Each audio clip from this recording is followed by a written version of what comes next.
Let's go! Hey everybody, Coach Scott here, and today's going to be a tough one, so if you've got the courage to listen to it all the way through, I think you're going to be blessed by it, and you may be able to set yourself free with some things.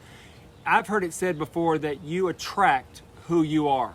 So if you're attracting the type of person that you want to become and who you like, then that's incredible, but if you're not, it might not just be bad luck. You might be unknowingly attracting people into your life that are really attracted to who you are. And so again, this is going to be a tough message today, but I really think it has the power and the potential to set you free and to break you free from this vicious cycle. So, and the truth is, the people that you meet and feel a connection to has everything to do with your core beliefs and your fears and your doubts and your insecurities. In other words, you attract the type of real people that you want in your life. If you're going to be able to do that, you've got to learn to reprogram your belief system, and you've got to learn to really get in touch with the emotions that are blocking you from attracting the type of people that you really want. So let me give you some examples. For instance, do you ever notice that you often secretly judge other people? For example, let's say your cousin or a friend tells you that they are going to buy a new car, and you think to yourself, they can't afford that car on what they make, and they're wasting money again, or they're spending money that they don't have, and you say to yourself, they're so irresponsible about money. Or maybe your husband leaves, now I'm about to be on somebody's street right here, but maybe your husband leaves his dirty, let's just say clothes on the floor, and you think to yourself, he's so lazy, he doesn't care how much I pick up after him, he doesn't care what I do for this family. And then throughout the day and every day, you find yourself silently criticizing other people.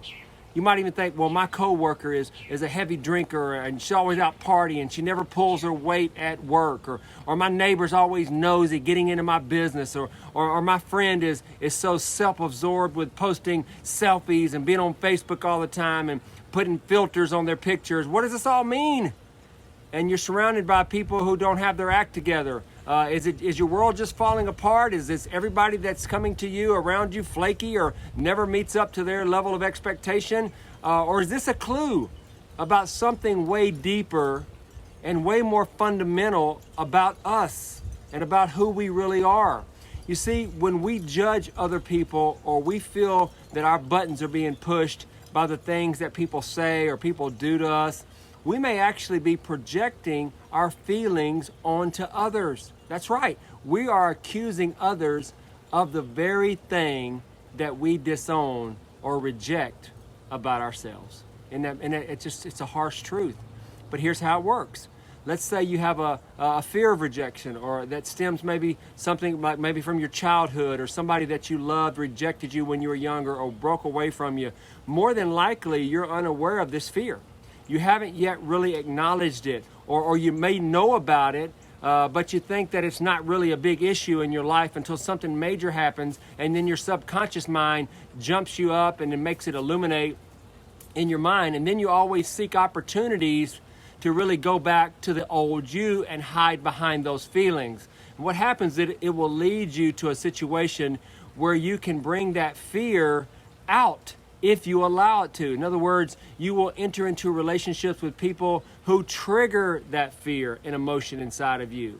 And that's very, very discouraging and very, very scary, because what happens is you'll begin to attract that type of person, and you'll start to withdraw, and you start to act cold. And you make plans, or all of a sudden now that you're thinking about all the things that could have happened or would have happened or should have happened, and now you're afraid of being abandoned, or you're afraid that secretly somebody else is making plans without you and not including you, and you think, okay, I'm going to be alone again. And then instead of thinking that I can break free from this fear and face it, what you do is you project those fears onto other people, and now you've got all of this history now that's playing out in your mind, and the enemy keeps spinning that day after day after day. And so you think, instead of having a healthy, ongoing, meaningful relationship with somebody, you think about all the things that you're missing out on and the people that are planning stuff without you, and then you begin to secretly judge those people, and then the enemy begins to again reinforce those seeds of doubt and fear, and then you always find yourself suppressing your true feelings. This is never healthy. You're never going to be at peace with yourself when you don't acknowledge your feelings or accept something about yourself. And it's a sign that deep down you really don't love yourself. Let me say that one more time. This is going to be hard. It's a sign that deep down you really don't love yourself the way you should. And if you don't love yourself, you'll never feel completely at peace with yourself. And you'll never feel at peace with the world around us. You'll always seem to be spinning out of control. Let me tell you what Jesus said about this and how the Bible designed this. Jesus said that the greatest commandment of all is to love God with all of our hearts. But he also added a second greatest commandment. He said, you shall love your neighbor as yourself. Love your neighbor as who? Reverse that sentence. If you don't love yourself, then how can you love others?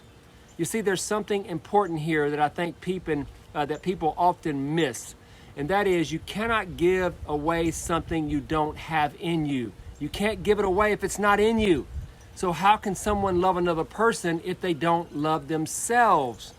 We all need to accept ourselves, love ourselves, our personalities, our imperfections, our setbacks, our disappointments, the things that didn't work out, knowing that although we're not where we need to be, we always are making progress and becoming the real us. And God wants us to love ourselves, and our identity is in Him, and that's where the true love starts. So remember this, you are a masterpiece. Say it with me now.